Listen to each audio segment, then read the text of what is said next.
the day I wrote Bad Moon Rising. It was inspired really by the way kids talked in those days. People would come up to each other and say, well, what's your sign? And the answer might be something like, well, I'm a Sagittarius with Mercury rising, whatever that means.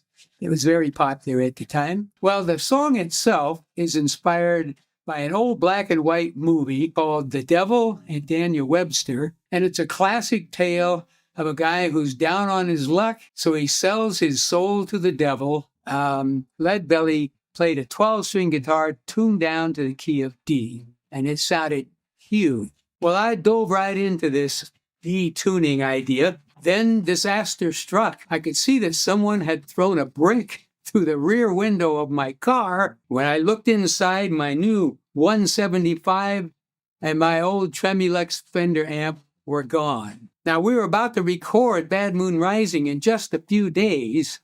This was an emergency. I needed a guitar, so I drove immediately to a store, a music store that had just opened. I walked in the front door. I said to the man, do you have any Les Paul guitars? The man said, I have one. I went over there and looked at the guitar and I said, but it's black. I had been expecting a sunburst guitar. So I take the guitar down and I asked the man, do you mind if I retune the guitar? I strum an E chord that now comes out D.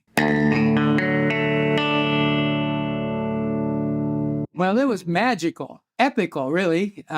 Made the hair on the back of my neck stand up. My eyes got real big. I looked at the man and I said, I'll take it. You know, that's the opening chord on my version of Midnight Special. Well, you wake up in the morning. That little event in a music store in Albany set me off on a lifelong love of Les Paul guitars. So the first record I made using this new guitar and this new tuning was Bad Moon Rising. Well, I dove pretty deep into this musical setup and continued using it right away.